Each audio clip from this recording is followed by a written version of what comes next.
کمرے میں قدم رکھتے ہی میں نے 70 برس کے دراز قامت اور دبلے پتلے انگریز کو دیکھا، جس نے انتہائی بیش قیمت سوٹ پہن رکھا تھا اور جو ہاتھ میں عصا لیے بالکل سیدھا کھڑا تھا، جس کا سرخ و سفید متکبر چہرہ حاکمیت کے جلال اور دولت مندی کے نسلی برتری کے احساس کا آئینہ دار تھا۔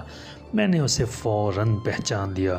وہ سابق غلام ہندوستان کے ایک صوبے کا وہی متعصب اور تنگ نظر لیفٹیننٹ گورنر تھا، مسٹر سکندر بخت۔ اس نے بڑی نخوت کے ساتھ مصافحہ کیے بغیر کہا، تم نے شاید مجھے پہچانا نہیں۔ میں نے پہچان لیا ہے اور اسی لیے میں حیران ہوں۔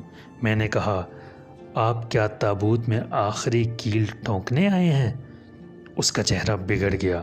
کاش یہ ممکن ہوتا، وہ بولا، لیکن میری ایک لڑکی ہے، صرف ایک۔ میں اسے اچھی طرح جانتا ہوں، میں نے مسکرا کے کہا، اس کا نام مارگریٹ ہے، وہ مجھ سے شادی کرنا چاہتی ہے۔ یہی تو میری بدقسمتی ہے، اس نے منہ دیوار کی طرف رکھتے ہوئے کہا، کہ وہ اپنی ماں پر گئی ہے۔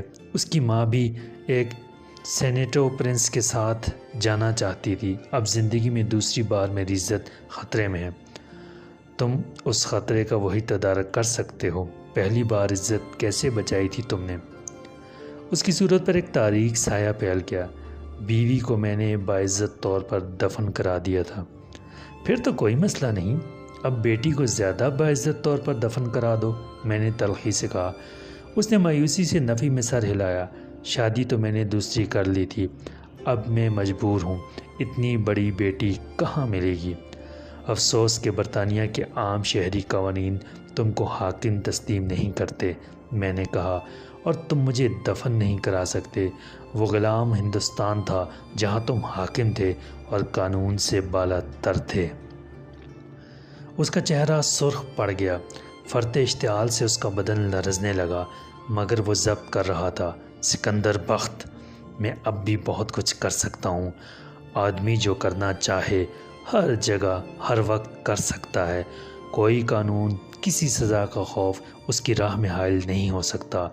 میری زندگی کے کتنے دن باقی ہیں؟ میں تمہیں اسی وقت شوٹ کر کے خودکشی بھی کر سکتا ہوں، مگر اس کا خمیازہ بھی وہی بے وقوف لڑکی بھگتے گی، اور جب اسے تم سے بچانے والا بھی کوئی نہ رہے گا تو۔ مگر خیر، یہ بتاؤ، کیا وہ تم کو اپنی زندگی سے بھی زیادہ عزیز ہے؟ تم بھی شادی کرنا چاہتے ہو اس سے؟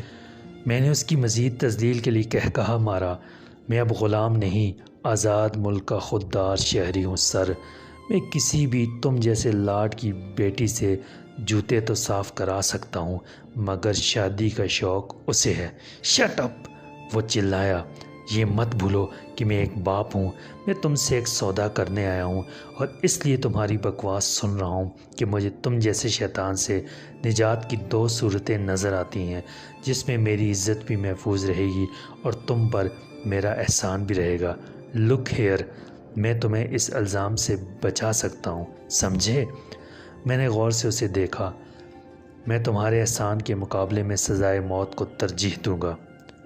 آل رائٹ، گولی مارو احسان کو، وہ چیخ کر بولا، اور سنتری نے دروازہ کھول کے اندر جھانکا۔ اس کا اشارہ پاتے ہی وہ دروازہ بند کر کے غائب ہو گیا۔ اگر تم یہاں سے دفع ہو جاؤ، اس ملک سے نکل جاؤ، تو میں گواہی دے سکتا ہوں کہ جب تم پر حملہ کیا گیا تھا تو میں ادھر سے گزر رہا تھا۔ میں نے کسی کو تم پر حملہ کرتے اور پھر اٹھا کے گاڑی میں ڈال کر فرار ہوتے دیکھا تھا، لیکن میں دور تھا اور پیدل تھا۔ آس پاس کوئی پولیس مین نہیں تھا اور جائے واردات پر کوئی خون وغیرہ نہیں تھا، اس لیے میں خاموش رہا۔ ایک عیار سراغ رساں تم سے پوچھے گا، سر، شاید آپ کو یاد نہیں رہا، اس وقت بارش ہو رہی تھی اور آپ لارڈ ہیں، آپ پیدل کیوں تھے؟ میں نے طنز اور تمسخر کے ساتھ کہا، مائی فٹ، کوئی سراغ رساں مجھ سے کچھ نہیں پوچھے گا، مجھے خبت ہے بارش میں پیدل چلنے کا۔ 70 سال کا بوڑھا خبتی اور سنکی ہوتا ہے۔ اب بولو، تم یہاں جیل میں رہنا چاہتے ہو یا ڈیپورٹ ہونا؟ وہ بولا۔ ڈیپورٹ ہونا میرے لیے باعث مسرت ہوگا، میں نے کہا، بشرطیہ کہ مارگریٹ میرے فراق میں خودکشی نہ کر لے۔ اس نے اطمینان کی ایک گہری سانس لی اور چھڑی کو بڑے وقار سے گھماتا دروازے کی طرف بڑھا۔ اسے میں سمجھا لوں گا، لارڈ جیمز۔ دروازے کے قریب میں نے اسے روک لیا۔ آئی ایم سوری سر، میں نے صدقے دل سے کہا، اور میں آپ کے اس احسان کو ہمیشہ یاد رکھوں گا۔ انسانی رشتوں کی آبرو کا رنگ سے کوئی تعلق نہیں۔ اس نے رک کر مجھے دیکھا، ہاتھ بڑھا کے مجھ سے مصافحہ کیا اور باہر نکل گیا۔